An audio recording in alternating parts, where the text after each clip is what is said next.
Hello guys, good morning. So, bagong video ko nga po pala 'to guys kasi bagong channel din yung ginawa ko kasi meron akong lumang channel. Yung pinalitan namin ng pangalan. Parang ano siya guys, ah, parang family's vlog kasi kinumbine namin yung mga pangalan namin. Tapos eto gumawa na lang ako ng bagong channel. Kasi parang gusto ko ulit mag-vlog. So ngayon guys, medyo hindi tayo okay, mga ilang araw na kasi akong nagkakaroon ng allergy ng mga 3 days ako nagkaroon ng allergy. Pero hindi siya gano'n kalalang allergy. Parang pantal-pantal lang siya sa balat ko. Tapos, kaya para sa'kin wala lang, okay lang. Tapos nung linggo, pumunta kami ng Pangasinan kasi nga nagsimba kami. Tapos kumain ako ng hipon. Nung umaga, Lunes ng umaga, nung umuwi kami sa bahay, dun ako nakakaramdam ng parang mabigat na yung katawan ko, parang paunti-unti nang sumasakit yung ulo ko, pero hindi gano'n kaano yung allergy ko, wala siya, hindi siya gano'n kalala. Tapos paggising ko ng kinaumagahan, Lunes ng umaga, doon na nagsilabasan lahat ng pantal-pantal, tas gumagano na yung ano ko, magang-maga dito, buong mukha ko. Tapos nilalagnat ako, tapos sobrang sakit ng ulo ko, sumasabay yung sipon tsaka ubo ko. Pero nung araw na yun guys, wala akong sipon tsaka ubo, tas bigla na lang siyang kasabay. Tapos mga ilang araw, palala yung sakit ng ulo ko. Tapos wala na akong sipon, nawala yung sipon ko. Tapos yung allergy ko konting-konti na lang, parang pantal-pantal na lang siya.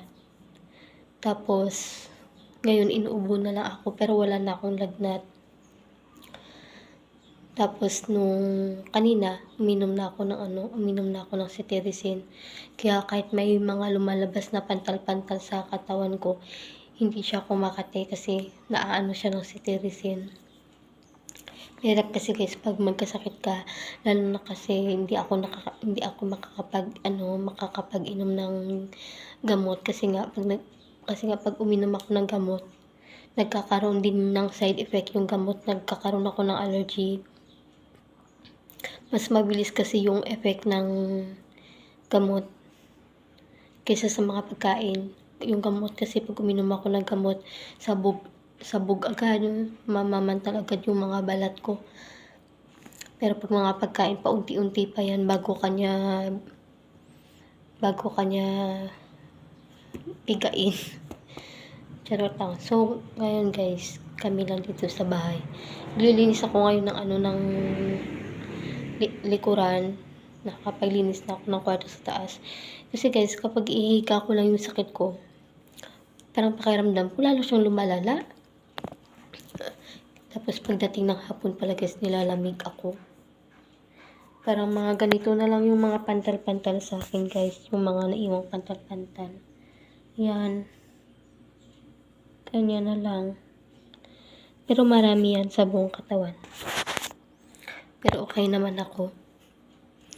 Kasi minsan guys, pag na-timingan talaga, pag uminom ako ng cetirizine, lalo siyang lumalala. Pero ngayon, hindi.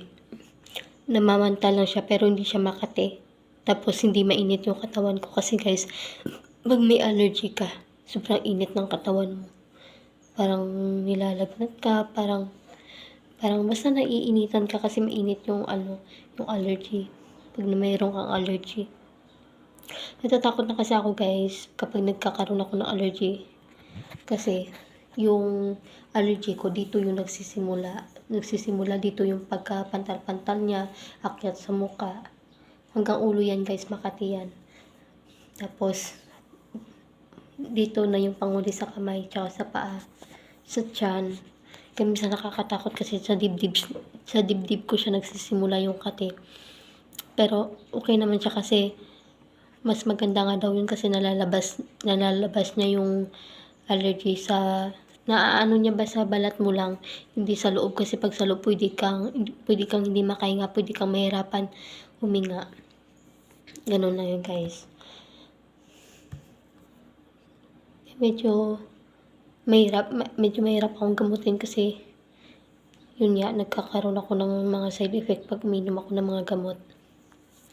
So guys, kailangan ko na pong magpaalam. Bye-bye po. Bye-bye po.